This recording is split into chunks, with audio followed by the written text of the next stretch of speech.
తాజా రాజకీయాలు 2-3 అంశాలపైన మాట్లాడిన తర్వాత ఆంధ్రప్రదేశ్ రాష్ట్ర రాజకీయాలను గురించి మాట్లాడబోతున్నాను.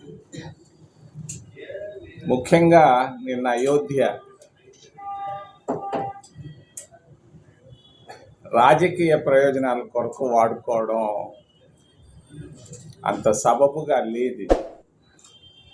దేశంలో పేదరికం ఉంది, ఆకలి ఉంది, కన్నీళ్లతో పేదవాళ్ళు నిరుద్యోగులు ఇబ్బందులు పడుతున్నారు.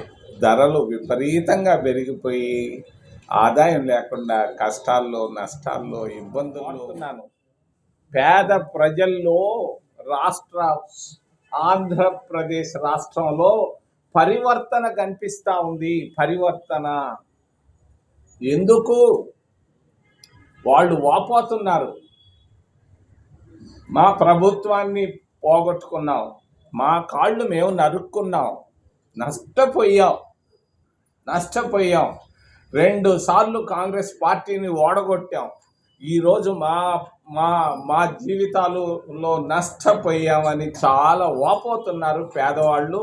నేను కళ్ళల్లో కళ్ళు పెట్టి కనీసం 1,00,000 మంది అనేక ప్రాంతాల్లో చూశాను. వాళ్ళల్లో కన్నీళ్లతో ఆవేదన బయట పెడుతున్నారు వాళ్ళు. నేను అడిగాను, ఏమి మీకు నవరత్నాలు వస్తున్నాయి కదా అని అంటే వాళ్ళు జవాబు ఇస్తున్నారు. ఒకప్పుడు ఇవ్వనటువంటి జవాబు ఈరోజు స్పష్టంగా వస్తూ ఉంది. అదేం కూడిస్తుందా గుడ్డిస్తుందా? వాళ్ళ భాషలో కూడిస్తుందా గుడ్డిస్తుంది. ఏం ప్రయోజనం? అభివృద్ధి ఆగిపోయింది.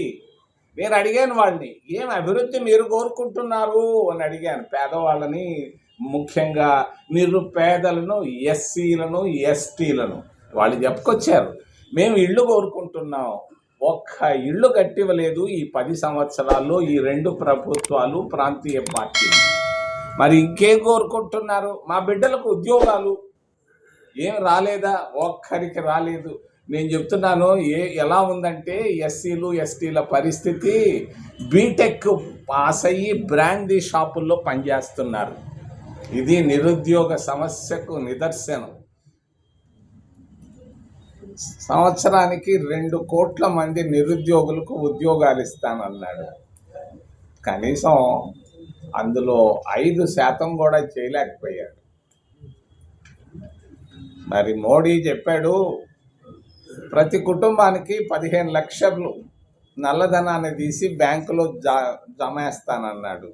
15 రూపాయలు కూడా వేయలేకపోయినాడు. నిన్న సంబరాలు చేర్చుకున్నాడు. రాజకీయ ప్రయోజనాల కొరకు, ఎన్నికల ప్రయోజనాల కొరకు రామాలయం. మరి రెండవది రాహుల్ గాంధీ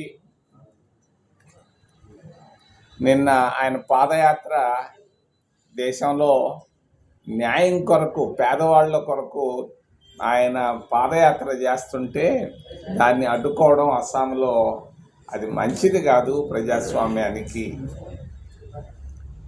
మూడో విషయం, నిన్న మహిళలను పోలీసులు గుండెపైన చేయేసి పట్టుకొని పోవడం, బస్సుల్లోకి ఎక్కించడం, అరెస్టులు. మరి జగన్ పరిపాలనకు అది ఒక నిదర్శనం. రాష్ట్ర రాజకీయాలకు వస్తే, రాష్ట్ర రాజకీయాల్లో సడన్గా మార్పులు వచ్చాయి. 21 రోజుగా నేను చూస్తున్నాను. గత 10 సంవత్సరాలుగా ఇచ్చాపురం నుంచి చిత్తూరు దాకా తిరుగుతూ ఉన్నాను. కళ్ళల్లో కళ్ళు పెట్టి చూస్తూ వస్తున్న ప్రతి నిరుపేద దగ్గర గుడిసెల్లోకి వెళ్ళి బయట భుజం పైన చేయేసి ఎప్పుడూ లేనటువంటి ఆవేదన పేదవాళ్ళల్లో కనిపిస్తూ ఉంది ఈరోజు, ముఖ్యంగా ఆంధ్రప్రదేశ్ రాష్ట్రంలో.